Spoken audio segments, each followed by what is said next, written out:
हो तजो कामना काम, मन की इच्छा मेट करे भजो निरंजन राम। भजो निरंजन राम, तत्व दे अध्यास मिटाओ, पंचन का तज स्वाद आप में आप समाओ।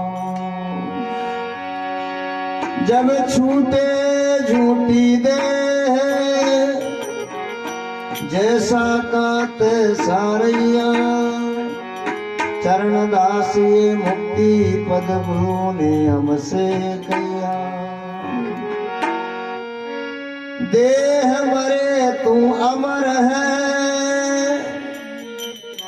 पार ब्रह्म है सोए, अज्ञानी भटकत फिरे लखे सुज्ञानी हो।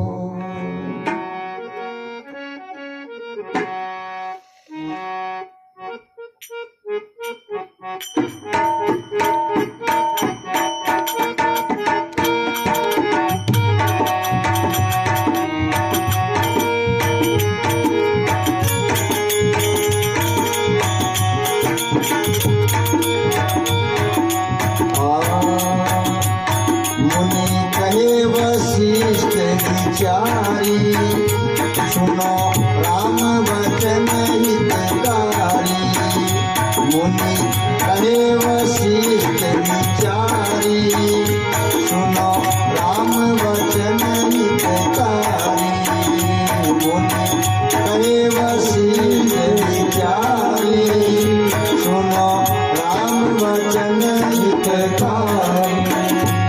सुनो सुनो राम वचन हितकारी, सुनो राम वचन हितकारी,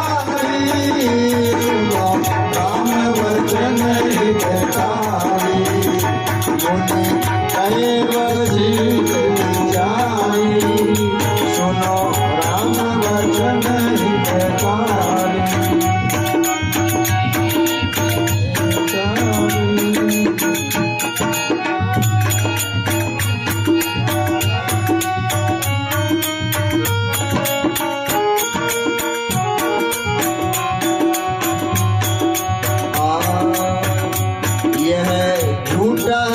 सकल पसारा जिमें मृग कृष्णा जलधारा, यह झूठा सकल पसारा जिमें मृग कृष्णा जलधारा, यह झूठा सकल पसारा जिमें मृग कृष्णा जलधारा।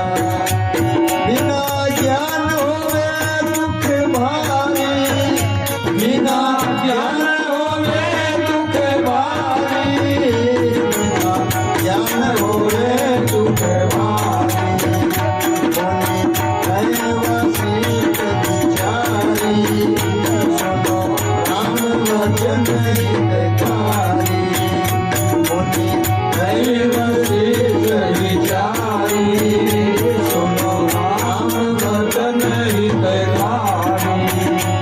सुनो राम वचन हितकारी, सुनो राम वचन हितकारी, सुनो राम वचन हितकारी, मुनि कहे वशिष्ठ विचारी सुनो राम वचन हितकारी।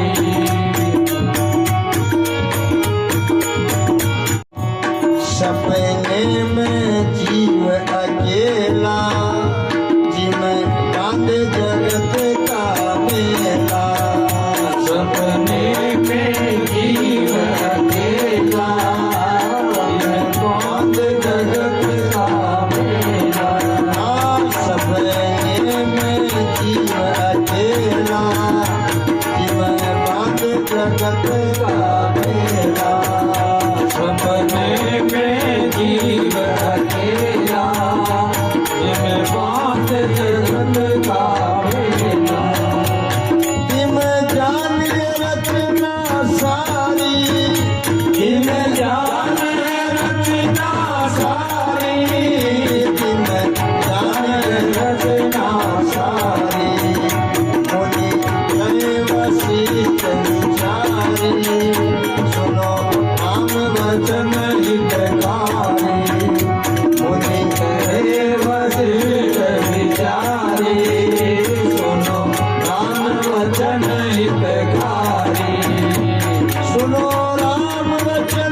हितकारी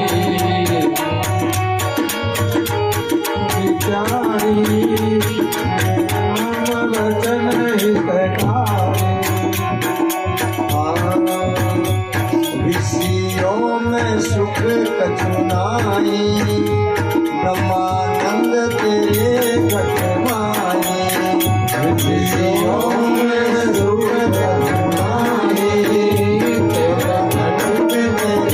घट माई ऋषियों में सुख कछु नाई ब्रह्मानंद तेरे घट माई ऋषियों में सुख सुनाए तेरे घट में ब्रह्म विचारे करे ज्ञान देख गिरधारी करे ज्ञान देख गिरधारी करे ज्ञान देख गिरधारी मुनि कहे वसीठ विचारी सुनो राम भजन हितकारी मुनि कहे वशिष्ठ विचारी सुनो राम भजन हितकारी सुनो राम वचन हितकारी सुनो राम हितकारी सुनो राम वचन हितकारी करे वशिष्ठ विचारी सुनो राम वचन हितकारी सुनो राम वचन हितकारी सुनो राम वचन हितकारी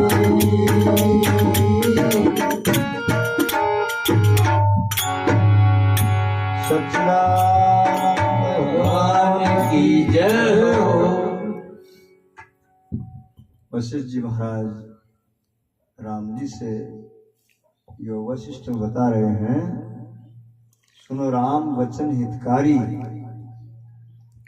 मुनि कहे वशिष्ठ विचारी भगवान वशिष्ठ कह रहे हैं विचार करके ये झूठा है सकल पसारा जिम मृग तृष्णा जल धारा ये जो कुछ दिख रहा है ये वास्तव में सत्य नहीं है सत्य का आभास मात्र है वास्तविक में सत्य नहीं है जीव मृग तृष्णा जलधारा बिना ज्ञान होवे दुख भारी जिस प्रकार से रस्सी के अंदर सर्प की भ्रांति हुई आप डरे तो यहाँ देखिए बताया गया है कि अधिक जो प्रकाश होता है ना जहाँ वहां भी कुछ नहीं दिखता है और जहाँ बिल्कुल घोर अंधकार होगा ना वहां भी कुछ नहीं दिखेगा मंद अंधकार में दिखेगा ऐसे आपको अपने स्वरूप का मंद बोध तो है मंद बोध के कारण से तो कल्पना हो रही है नहीं तो होती ही नहीं तो अब रस्सी के अंदर उस मंद अंधकार के कारण से आपको सर्प की भ्रांति हुई अब सर्प की भ्रांति हुई आप डरे अब खड़े खड़े आप हनुमान चालीसा का पाठ करो भग जाएगा क्या सर्प है लाठी मारो उसके भगेगा नहीं भगेगा केवल एक ही उपाय है आप प्रकाश कर लीजिए तो भगेगा क्या था ही नहीं सर्प तो केवल होता तो भगता लाठी से कुछ अगर वास्तव होता तो कोई हड्डी पसली मिलती उसकी लेकिन है ही नहीं ना वो तो सर्प जो है उस रस्सी के अज्ञान का ही कारण सर्प है वास्तव में सर्प है नहीं ऐसे ही जो कुछ दिख रहा है आपके स्वरूप का अज्ञान का ही कारण है वास्तव में है नहीं तो कहा है कि ये झूठा है सकल पसारा जे मृग तृष्णा जलधारा बिना ज्ञान होवे दुख भारी सपने में जो जीव अकेला जिम बांधे जगत का मेला तिम जानिए रचना सारी अभी आपको ये बताया जा रहा था जागृत स्वप्न सुषुप्ति के बारे में तो मैं एक थोड़ी सी बात और पूछता हूँ कि एक तो होता है स्मृति ज्ञान और एक होता है प्रत्यक्ष ज्ञान स्वप्न का जो ज्ञान है उसको क्या मानते हैं स्मृति ज्ञान हैं? स्मृति ज्ञान बताओ, लगाओ। वो तो याद ही वो तो सपने में तो सपन था, तो स्मृति तो जागने के बाद हुई है उसकी। ये सपने में तो थी गलत नहीं। उत्तर है ये। हाँ ये गलत उत्तर है महाराज। स्मृति ज्ञान नहीं है। फिर स्मृति ज्ञान होता तो आपको पता रहता, आप डरते नहीं अच्छा। सपने में। हाँ। हैं? स्मृति रूप नहीं है, क्योंकि जैसे रज्जु में सर्प की भ्रांति होती है ना, हाँ। वो स्मृति रूप नहीं। यदि किसी की याद आए तो डर कर उल्टा कर सके। हो जाएगा। आज सपने में शेर दिखा, ये ती आगे करो ऐसो होवे ज्ञान, हम्म। स्वपन माई स्मृति रूप तो कैसे हो इस जात। प्रत्यक्ष है। प्रत्यक्ष। स्वप्न का जो ज्ञान है प्रत्यक्ष है। ब्रह्म क्या है? प्रत्यक्ष है क्या ब्रह्म? प्रत्यक्ष है ना। तो स्वप्न का ज्ञान, अगर आपका स्मृति ज्ञान होता तो आपको पता रहता है ये तो झूठा है, डरते ही नहीं आप। सपने में आपको शेर दिखा तो डरते हो नहीं डरते हो? तो प्रत्यक्ष है कि नहीं शेर? अभी तो डर है। एक बात। दूसरी बात यह है, स्वप्न में आपको जो शेर दिखा और आप उसको जागृत की लाठी से मारना चाहो, मर जाएगा क्या वो? है? नहीं मिलेगा। असली वाली जो लाठी है उससे मरेगा। अब इधर देखो, जो असली वाला शेर है और आपने स्वप्न में जो बंदूक खरीदी है उससे मर जाएगा वो? है? तो सपने का जो शेर है वो सपने की लाठी से ही मरेगा। ठीक है ना? ऐसे ही वास्तव में ये जो अज्ञान है ना, ये वास्तव में है ही नहीं, मिथ्या रूप से है। ठीक है ना? मिथ्या दुख, मिथ्या से चीजें। मिथ्या जो दुख है उसकी मिथ्या ज्ञान से निवृत्ति होगी, सत्य से कैसे हो जाएगी? सत्य ज्ञान से होगी नहीं, वो तो मिथ्या है। ऐसे ही स्वप्न का जो ज्ञान है वो प्रत्यक्ष ज्ञान है। तो जागृत में भी जो आप देख रहे हैं ब्रह्म जो है प्रत्यक्ष ही है, स्मृति नहीं है। तो कहा है स्वप्ने में जो जीव अकेला, जिम बांधे जगत का मेला, तिम जान ये रचना सारी। जैसे स्वप्न का जो तमाशा है ना, वैसे ये जागृत का किसके लिए है? गीता में बताया गया है कि जिधर से सारा संसार सो रहा है उधर संत जन जागते हैं, है ना? जिधर से संसार सोया हुआ है उधर संत जाग रहे हैं, और जिधर संत जाग रहे हैं उधर संसार सोया हुआ है। ठीक आ रही है समझ में आपके? तो कहा है कि तिम जाने ये रचना सारी। स्वप्ने में जो जीव अकेला, जिम बांधे जगत का मेला। ऐसे ये जागृत में भी जो कुछ झमेला है ये भी स्वप्न के सदृश है। और यह मानस में देखो, भगवान शिव पार्वती जी से कह रहे हैं, उमा कहूँ मैं अनुभव अपना, सत हरि भजन जगत सब सपना। अर्थात ये जगत जो दिख रहा है ना, ये भवानी, ये भी सपना ही है। तो अब राम जी प्रश्न करते हैं वशिष्ठ जी महाराज से, महाराज ये कहे जा रहे हो तो फिर सत्य क्या है वो तो बताओ। तब कहते हैं पर ब्रह्म ही एक प्रकाश है, सब नाम रूप ब्रह्म भाषे। ये 5 विशेषण है, अस्ति भांति प्रिय, नाम और रूप। ये 5 विशेषणों के अंदर से ये 3 विशेषण सत्य है, नित्य है, शाश्वत है, और 2 विशेषण कल्पित है, व्यभिचारी है, अनित्य है, असत्य है। क्या? नाम और रूप। सब के अंदर 5 विशेषण समाये हुए हैं। इस माइक में भी है, इस बाजे में भी है, हमारे में भी है, सब के अंदर है। लेकिन नाम और रूप दोनों कल्पित है। इन दोनों का बाद होता है और सच्चिदानंद जो का त्यों रहता है। स्वामी जी महाराज भी कहते हैं, अच्छा राम जी, साधु भाई समझे गुरु का बाल और समझाए होते निहाल। अस्ति भांति प्रिय सिंधु अपारा, जाम ब्रह्मांड फुरत हजारा। सच्चिदानंद है जो का त्यों ही, नाम रूप जंजाल। 3 अंश व्यापक अविनाशी, 2 अंश परिच्छिन्न विनाशी, 5 अंश मिल सृष्टि भाषे, अनिवर्चनीय ख्याल। सत असत से विलक्षण है।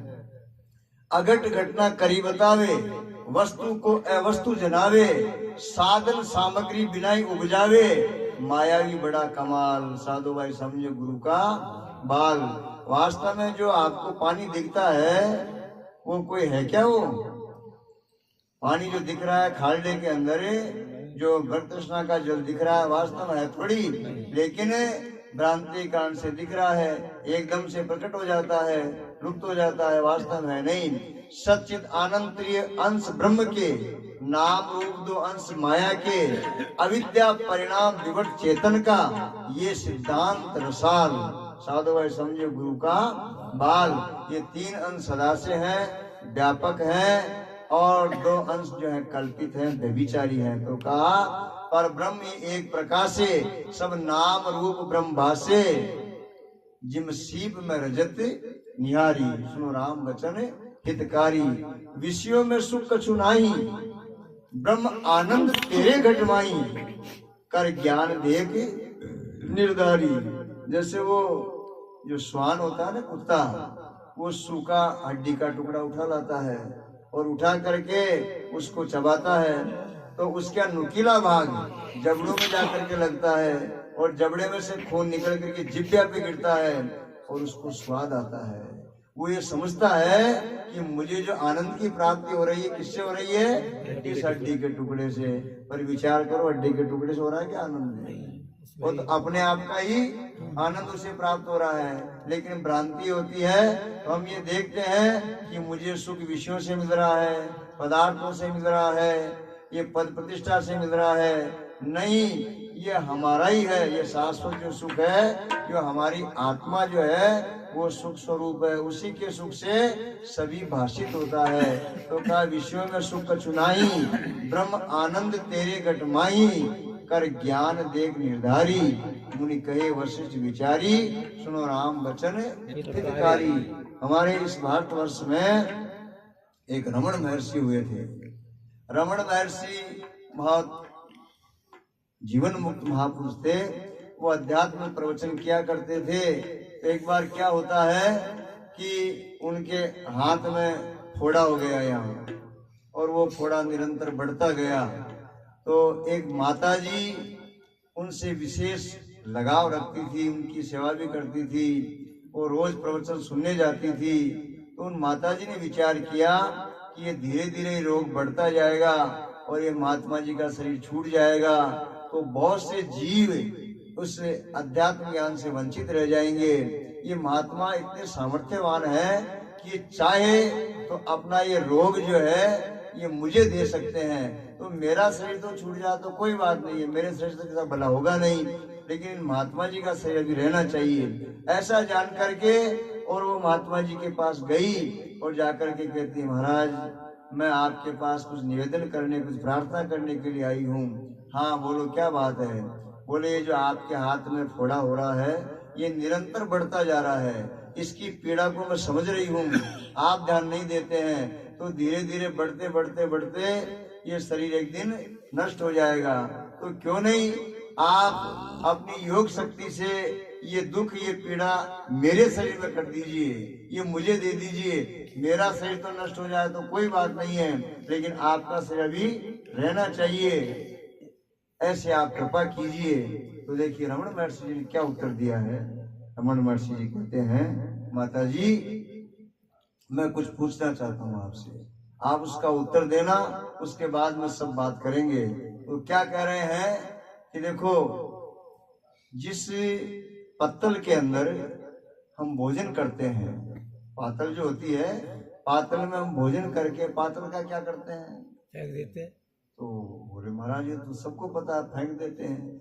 मान लो भोजन करने के बाद में उस झूठी पातल को कोई लिए फिरे अपने साथ साथ, उसको क्या कहेंगे? तो माता जी के तो वो तो महामूर्ख है। महाराज जिस पातल में भोजन किया है वो तो झूठी हो चुकी, अब उसको लिए कोई फिरेगा तो वो तो मूर्ख कहलाएगा। तो वो कहते हैं, माता जी ये शरीर भी उसी तरह से है, ये भी पत्तल है, और मुझे जो भोजन करना था वो भोजन मैंने कर लिया, कर चुका। मैं सदगुरु की कृपा से और संतों की कृपा से मैंने उस भोजन की प्राप्ति कर ली। अब ये तो झूठा है, इस झूठे को क्या रखना, बस इतना कह करके और शिवोहम का उच्चारण करके उसी समय शरीर का क्या कर दिया। ये महापुरुषों की कुंजी होती है। तो कहने का अभिप्राय अभी भी ये वास्तव में झूठा ही है, इसको हमने सत्य मान रखा। तो कहा है विषयों में सुख चुनाई, ब्रह्म आनंद तेरे घटमाई, कर ज्ञान देख निर्धारी, मुनि कहे वशिष्ठ विचारी, सुनो राम वचन हितकारी। अर्थात ये आप ठीक ढंग से विचार कर लीजिए कि आप शरीर नहीं हैं, आप शरीर के साक्षी हैं, आप आत्म स्वरूप हैं, आप जन्मने मरने वाले नहीं हैं। बोलो सच्चिदानंद भगवान की जय हो। अब हमारे सत्संग का कार्यक्रम हो रहा था और एक महात्मा प्रवचन कर रहे थे। तो धीरे धीरे वो जैसे ही रात बढ़ने लगी तो एक एक उठ करके सब चले गए, एक बैठे रहे खाली एक।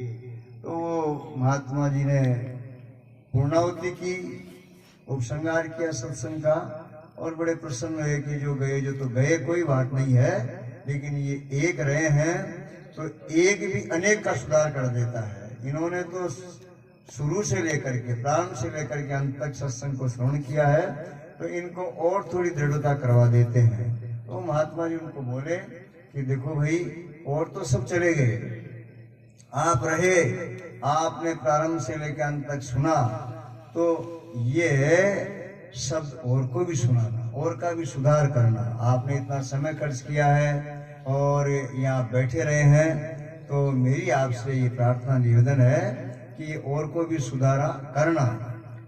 तो वो बोले कि महाराज अब आप मेरी बात सुनो। हाँ बोलो। कि मैं तो जो है ये आप कह रहे हो इसके लिए नहीं बैठा था, ये आप जिस गद्दे पे बैठे हो ना, ये गद्दा हमारे घर से लाए थे, ये जिन्होंने सत्संग कराई है ना, तो आप कब यहाँ से उठ करके जाएं और ये गद्दा मैं मेरे घर लेकर के जाऊं। मैं तो इसलिए बैठा हूँ महाराज, है ना। तो हमको ऐसा नहीं करना है ये। और वो जो कहा ना महापुरुषों ने, वो कोई माता जी भी प्रवचन सुन रही थी और महात्मा जी की दाढ़ी थी इतनी बड़ी, तो वो जब बोलते थे तो वो दाढ़ी इस तरह से हिलती थी, दांत नहीं थे उनके, ऐसे हिलती थी वो दाढ़ी। तो वो माता जी बार बार रो रही थी, सामने जो बैठी हुई थी वो रोती थी। तो महात्मा जी ने देखा कि सारे जितने मैंने शब्द कहे इसके अंतःकरण में ठीक ढंग से उतरे हैं, तभी अश्रुओं से धारा बह रही है। तो बोले माता जी आपको धन्यवाद है, आपने शब्दों को सुना, आपके अंतःकरण में उतरा और ये आंसुओं के माध्यम से बाहर आए, तो मैं बहुत प्रसन्न हूँ। महाराज मैं इसलिए नहीं रो रही हूँ, मैं तो इसलिए रो रही हूँ कि आपकी तरह ये जो दाढ़ी है ना, ऐसे मेरे बकरा घर में एक बकरा था, बकरा उसके भी इतनी लंबी थी और वो भी मैं करता, तो वो दाढ़ी ऐसे, वो बेचारा चिल्लाता ही मर गया। पर अंत में तो उसकी गर्दन काट ही दी। तो मैं भी देखो इनको कितने वर्ष हो गए चिल्लाते, ये संसार ये काट देगा गर्दन की, तो ये रोज आ रहा है मुझे। तो मेरी बात ये है भैया आपसे कहने की, ये महापुरुष बड़े परिश्रम से, हम तो बड़े सौभाग्यशाली हैं कि ये इतना मंथन करके, चिंतन करके, अध्ययन करके किसके लिए कर रहे हैं, हमारे लिए। और हम सब इसको पानी में अगर मिला देंगे तो फिर इनका तो कुछ नहीं बिगड़ेगा, लेकिन सब कुछ बिगड़ने वाला हमारा ही है। तो सबसे पहले तो आज ये जो भागीरथी कार्यक्रम किया है आपने, चंदा भाई आए कितनी मूर्खता। तो कहने का तात्पर्य यही है कि भूमा अचल शाश्वत अमल, समठोस है तू सर्वदा, ये देह है पोला घड़ा, बनता बिगड़ता है सदा। निर्लेप रहे जल विष में, मत विष में जल की मीन हो, अनुरक्त मत हो देह में, बस आप में लवलीन हो। ये विश्व लहरों के सदृश है, तू सिंधु जू गंभीर है, और बनते बिगड़ते विश्व है, तू नित्य ही निश्चल रहे। तो कहने का तात्पर्य है कि जो आत्मा है वह नित्य सदा रहने वाला है। तो ये बात अगर हमको समझ में आ जाए कि मैं जो है ब्रह्म से भिन्न नहीं हूं, ये जो जीव पना जो हमारा है, पहले हमारे जो है शरीर पना होता है। अज्ञानी की शरीर में अहम बुद्धि हुआ करती है कि मैं शरीर हूं, और वो शरीर को ही मैं मानता है। जब अभी बता रहे थे कि जिसको हमने मेरा करके टीका लगा दिया, जिसको हमने मेरा कह दिया वो मैं कभी भी नहीं हो सकता। हमने जिसके साथ में मेरे का व्यवहार कर दिया वो मैं कभी नहीं हो सकता। इसलिए मैं मेरे से भिन्न होता है। तो कहने का तात्पर्य यही है कि हमारा जो जीवन है, ये जीवन जो है उस परमात्मा की प्राप्ति के लिए ही मिला है। जो ने तरई भव सागर नर समाज यश पाई, सो कृत निंदक मंद मती आत्म हनगति जाई। ये मनुष्य शरीर अगर मिला है तो इसलिए मिला है कि हम परमात्मा की प्राप्ति करें, अर्थात अपने निस्वरूप को जाने और अपने निस्वरूप को जान करके हमेशा हमेशा के लिए जो है अज्ञान जनित जो अज्ञान जन जो सारा कार्य प्रपंच है उससे निवृत्त होकर के परमानंद को प्राप्त कर सके। दूसरा सवाल यह आता है कि उसके अलावा हम क्या कर सकते हैं, इस पर थोड़ा हमें विचार करने की जरूरत है। क्या हम एक बाल को भी अपनी मर्जी से चला सकते हैं? हमारे एक बाल को भी हमारी मर्जी से चला सकते हैं? नहीं चला सकते। संसार में यानी उस आत्म तत्व यानी अपने स्वरूप को जानने के अलावा दूसरा काम हम संसार में कुछ कर भी नहीं सकते। वो हमारे अंडर की बात नहीं है। और विचार करके देखो, करते करते कितने दिन हो गए, करते ही रहेंगे, लेकिन करने से भी समाधान नहीं होता। तो कहने का तात्पर्य यही है, एक जो है लोहे की बेड़ी होती है और एक सोने की बेड़ी होती है। तो हमें इन दोनों बेड़ियों को काट करते तम भुक्त्वा स्वर्ग लोकम विशालम क्षणे पुण्य मृत्यु लोकम विशंति एवं त्रय धर्म मनु प्रपन्ना गता गताम काम कामा लवंते। अर्थात वह पुण्य के द्वारा जो स्वर्ग आदि भी हमें मिलेगा, वो स्वर्ग आदि से भी हमें वहां से जो है फिर जो है मृत्यु लोक में आना पड़ेगा।